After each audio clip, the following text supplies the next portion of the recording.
Parent to parent, how are you doing? I'm Essie Cupp. Welcome to Unfiltered. Man, am I exhausted. Many of us came back from a muted holiday vacation to a country overrun by Omicron. Cases in the U.S. are up, almost everywhere.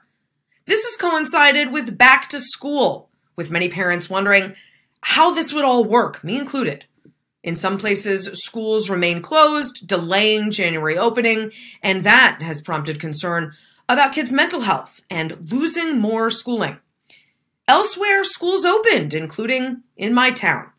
Now, back in March of 2020, when COVID first came, my kid's school was closed, then moved to virtual for the remainder of the year. That was when COVID had barely hit our town yet.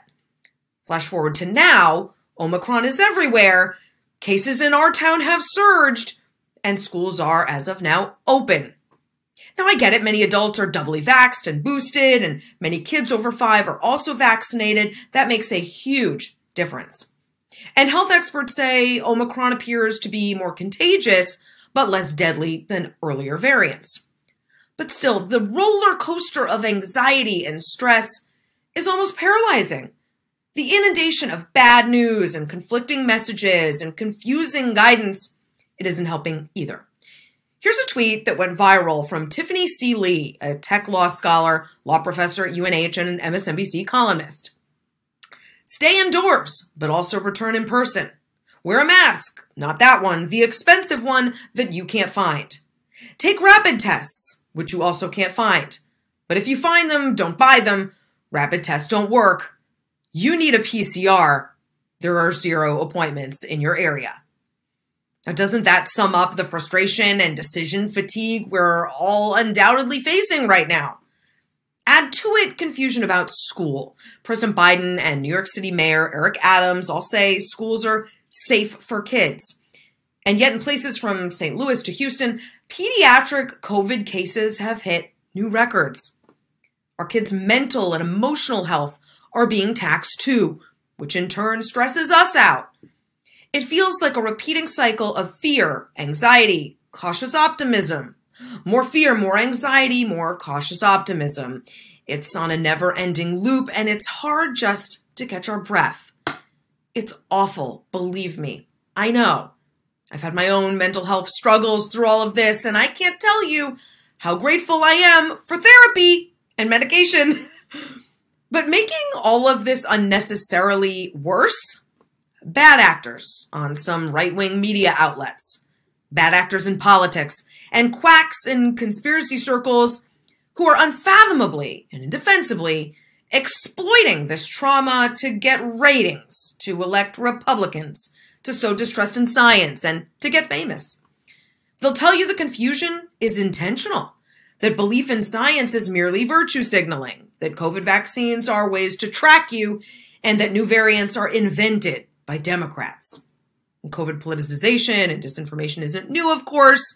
Sadly, it started almost as quickly as the virus itself, with former President Donald Trump spreading junk science and dismissing the pandemic's severity. But this current bout of it is getting fresh life thanks to so much conflicting and confusing messaging from the Biden administration, the CDC, our local leaders, and schools. Now, I don't believe this is all some malevolent effort to mess with us or to keep us sick. I don't think it's to help Biden because this is going so well for him. Look, it's a complicated thing to figure out and a complicated thing to message. But the people we need to trust need to do better.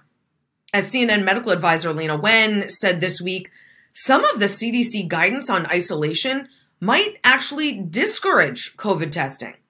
In some areas, there's been mixed messaging on when or whether to get tested. Biden has admitted to not getting ahead of the need for more at-home tests, but his administration has also allowed a deal making Binax Now rapid tests cheaper to buy at places like Walmart and Kroger lapse in December. So prices for those already hard to find tests are going up. None of this is helpful, but none of this is a conspiracy either. The confusion and at times incompetence surrounding this global pandemic, made worse, by the way, by millions of Americans refused early on and refuse still to take it seriously, Well, it doesn't have to be an assault on your freedom, a political power grab, or whatever bad actors are disingenuously trying to sell it as. It's okay to demand better of our public health officials without calling into question their motives or the whole of science. We will get through this if we can drown out the noise, ignore the nonsense, and focus on the things we know have worked. Vaccines, boosters, masks, social distancing.